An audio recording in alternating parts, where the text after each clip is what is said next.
서울대에 입학했지만 어떤 책을 읽고 어떻게 공부해야 할지 시작이 막막한가요?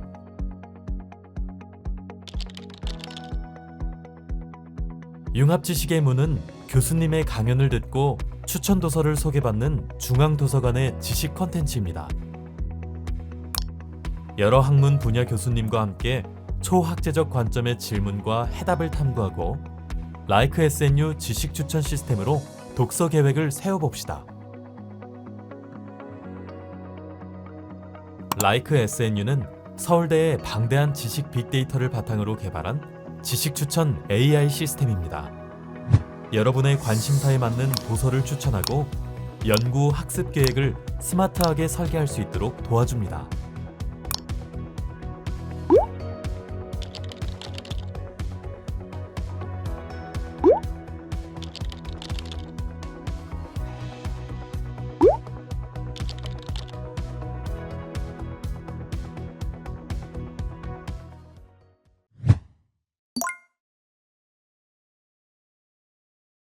사냥, 만리장성이나 피라미드 건설, 챗GPT 개발 등 인간이 해낸 굵직한 성취는 협력의 결과입니다. 그리고 기술 발전의 속도가 빨라지면서 혼자서 변화에 대처하는 일은 더욱 어려워지면서 협력은 더욱 중요해지고 있습니다.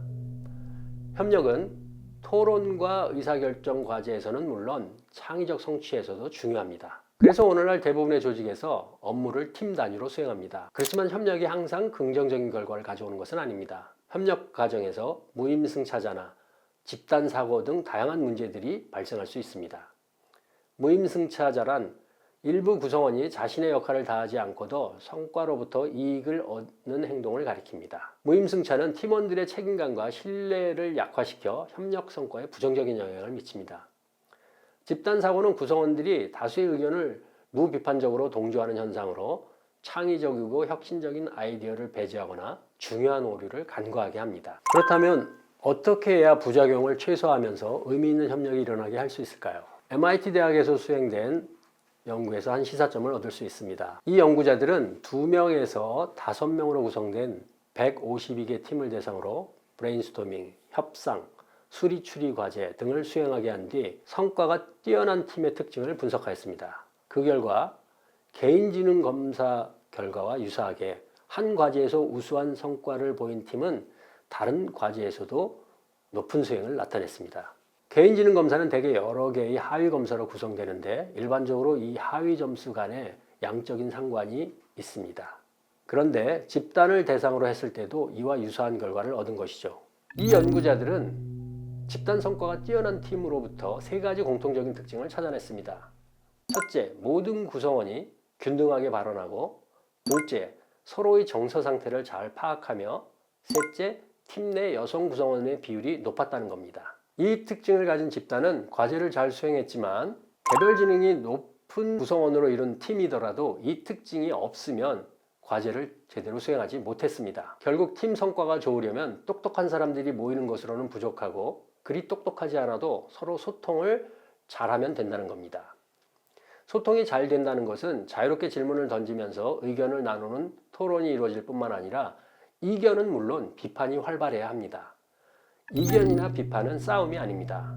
가능한 여러 대안을 찾아내고 장단점을 체계적으로 따져보고 결론을 내리는 여정이죠. 이견이나 비판이 촉발시킨 토론을 통해 자신의 생각을 표현하고 다른 사람의 생각을 수용하는 과정에서 개인은 물론 집단의 지식이 늘어나고 이해력과 판단력이 향상됩니다.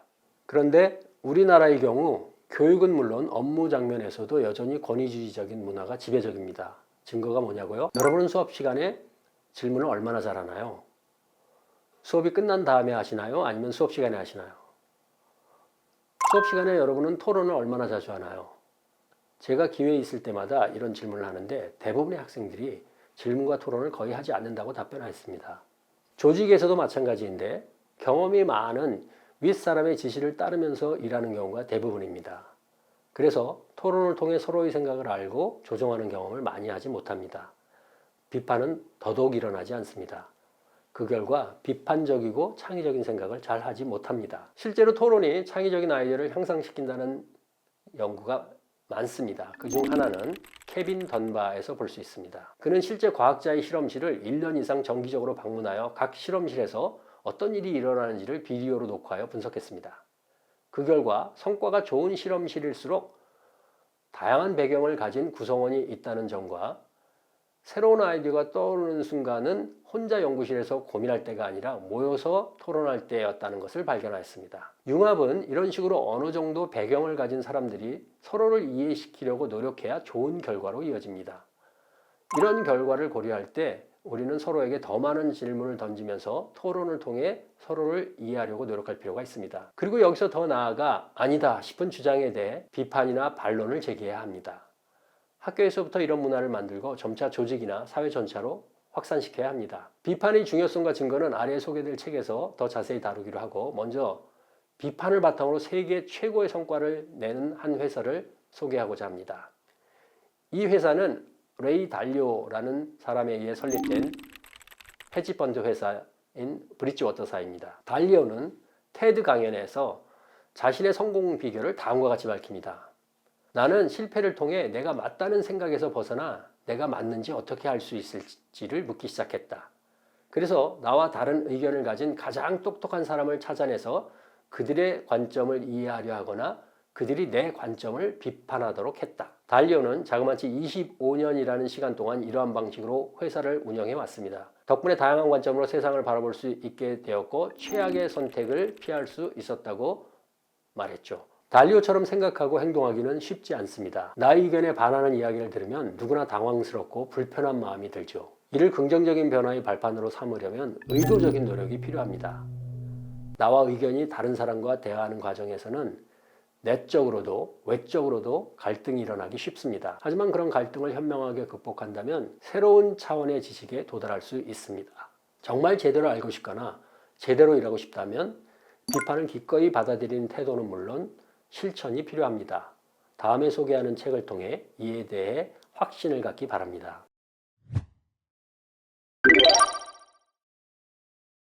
상상도 못한 해결책, 상상도 못한 혁신을 만드는 반대의 놀라운 힘. 반대의 놀라운 힘이라는 제목보다는 이견의 놀라운 힘이 더 정확하고 저자의 연구를 더 잘 반영합니다.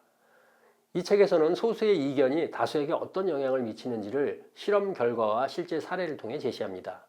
핵심 주장은 이견은 그 내용이 맞든 틀리든 우리의 생각을 확장시킨다는 것입니다. 네메스는 의사결정과 판단 과정에서 다른 사람이 영향을 미치는데 그 수가 다수인지 아니면 소수인지에 따라 그 방식이 달라진다고 주장합니다. 우리는 일상적으로 다수를 따라 행동할 때가 많습니다.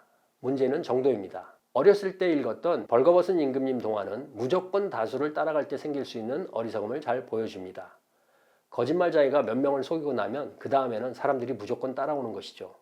솔로몬 애쉬라는 심리학자가 이걸 실험으로 확인했습니다. 실험 참여자에게 5cm 길이의 선분을 보여주고 4, 5, 6cm의 세 선분 가운데 어느 것과 같은지 물어보았습니다. 한 명에게만 이 실험을 하면 거의 모두가 가운데 있는 선분을 정확히 고릅니다. 그런데 만일 4명이 참여했는데 앞의 3명이 모두 6cm를 고르면 마지막 사람은 어떻게 반응하는지를 알아보았습니다. 그 결과 평균 37%가 다른 사람들처럼 6cm를 골랐습니다. 이 실험이 진행되는 동안 한 번이라도 다수의 잘못된 결정에 따른 사람은 75%나 되었습니다. 항상 올바르게 반응한 사람은 25%에 불과했는데 이들은 아마도 자신이 틀렸고 다수가 맞을 거라고 생각하면서도 자신이 본대로 솔직하게 말하는 것이 자신의 일이라고 생각했기 때문에 그렇게 반응했다고 고백했습니다. 놀랍죠? 다수의 힘은 무척 셉니다. 명백히 틀렸는데도 다수가 하니까 따라하는 거죠. 이런 현상을 동조라고 합니다. 우리가 다른 사람의 결정이나 판단에 동조하는 이유는 일반적으로 그렇게 하는 게 도움이 될 때가 많기 때문입니다. 다른 사람의 수고를 활용하는 거죠. 길을 가다가 여러 사람들이 한쪽을 쳐다보는 장면을 보면 우리도 그쪽을 쳐다봅니다. 그러면 대개 그곳에서는 신기하거나 아니면 중요한 일이 벌어집니다. 이런 동조는 우리 삶을 편하게 해줍니다. 우리가 동조하는 또 다른 이유는 집단 내에서 주류가 되고자 하기 때문입니다. 주류가 되려면 영향력이 있어야 하는데 쉬운 방법은 다수 편에 서는 것입니다. 그래야 집단 내에서 퇴출될 가능성을 낮출 수 있으니까요. 집단은 한번 형성되면 역동적으로 변화됩니다. 집단 내에서도 더 가까운 사람과 먼 사람이 있습니다. 일반적으로 외모는 물론 태도나 사고방식 면에서 자신과 비슷한 사람을 좋아하고 다른 사람을 좋아하지 않습니다. 좋아하지 않는 정도가 아니라 서로를 무시하거나 차별하고 심지어 싸움을 벌이기도 합니다. 그 좋은 예는 걸리버 여행기에 나옵니다. 소인국에서 전쟁이 일어나는데 그 원인은 계란을 둥근 쪽에서 깨야 하는지 뾰족한 쪽에서 깨야 하는지의 의견 차이에서 비롯됩니다. 일단 우리가 어느 집단에 소속되면 그 집단의 가치를 높이 평가하고 다른 집단의 가치를 깎아내립니다. 역사적으로 인종차별, 남녀차별, 지역차별 등은 그런 이유에서 비롯되었습니다. 대개 힘 있는 쪽에서 행합니다. 문제는 다수에 속하게 되면 우리 각자의 개성이 없어지는 대가를 치르게 된다는 겁니다. 다수에 따르려면 다수가 공유하는 좁은 시야로 세상을 바라보게 되니까요. 그렇지만 만일 우리가 속한 집단에 소수의 다른 의견이 있을 경우 그 의견도 우리에게 영향을 미칩니다. 다른 의견을 접하면 우리의 생각이 확장됩니다. 더욱 많은 정보와 대안을 고려하고 문제 해결 과정에서 복합적인 전략을 더 많이 활용합니다. 다른 의견으로 인해 훨씬 다채롭고 창의적으로 사고하며 의사결정의 질을 높인다는 것이죠. 놀라운 점은 다른 의견은 그 내용이 틀렸을 때도 효과가 있다는 것입니다. 이를 보여주는 한 실험을 보죠. 실험 참여자를 두 집단으로 나누고 각 집단을 4명으로 나누었습니다. 통제 집단에 속한 4사람은 파란색을 보고 모두 파란색이라고 반응하였습니다. 하지만 실험 집단에는 4명 중 1명이 파란색을 보고 초록색이라고 답변을 하였습니다. 두 번째 실험에서도 4명씩 한 집단을 이루어 실험을 수행하였습니다. 실험 조건의 경우 3명은 실험 도우미들이었습니다. 이 도우미들은 빨간색 슬라이드를 보면서 모두 오렌지색이라고 반응하도록 지시를 받았습니다. 이제 관심사는 이전에 파란색에 대해 이견이 없었던 집단과 초록색이라는 이견을 들었던 집단이 어떻게 다르게 반응하는가입니다. 이견이 없었던 집단 참여자의 경우는 70% 정도가 빨간색에 대해 오렌지라고 반응하였습니다. 하지만 이견을 경험했던 집단 참여자의 경우 14%만이 빨간색을 오렌지색이라고 동조했습니다. 이전에 다른 사람이 이견을 제시하는 것을 보면 그 사람에 대해 관심 받기를 좋아하는 사람이거나 아니면 뭔가 문제가 있는 사람이라고 생각할 수 있죠. 하지만 이들은 큰 일을 하는데 우리에게 소신대로 발언할 수 있는 자유를 확보해 준다는 것입니다. 이처럼 다른 의견은 다수를 맹목적으로 따르는 사람들의 행동에 제동을 겁니다. 합의가 다른 목소리에 부딪히는 순간 사람들은 독립적으로 생각하게 된다는 것입니다. 다른 의견이 이렇게 좋은 면이 있음에도 현실에서는 다른 목소리를 내기 어렵습니다. 다수의 합의가 다른 의견을 표현하지 못하게 억누르거나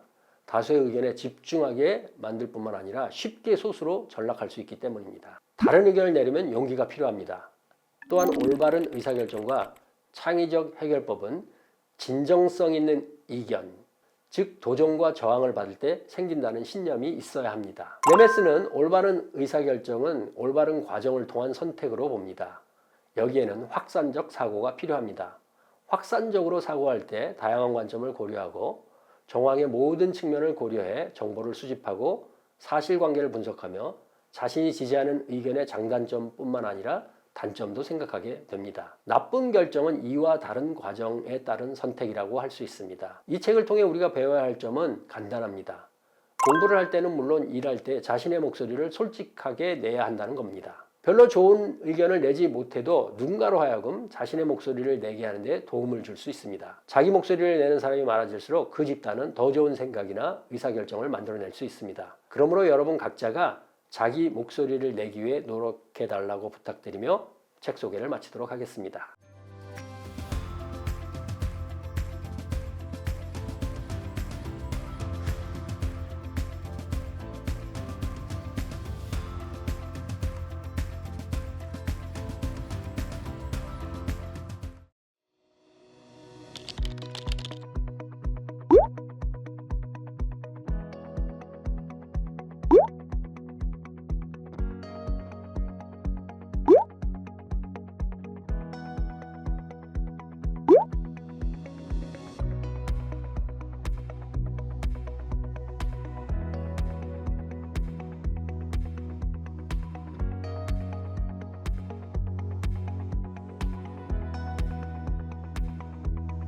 이제 라이크 SNU와 함께 똑똑하게 서울대 생활을 시작해보세요.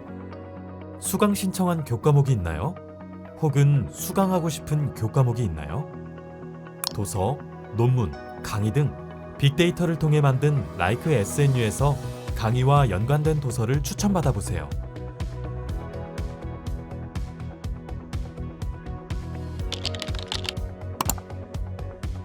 강의 탭을 선택하여 강의를 찾고 화면을 아래로 내리면 관심 있는 교과목과 관련된 연관 도서를 추천받아 볼 수 있어요.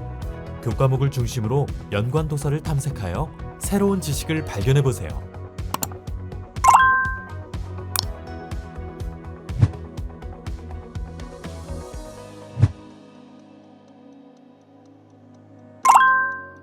사서픽 한마디.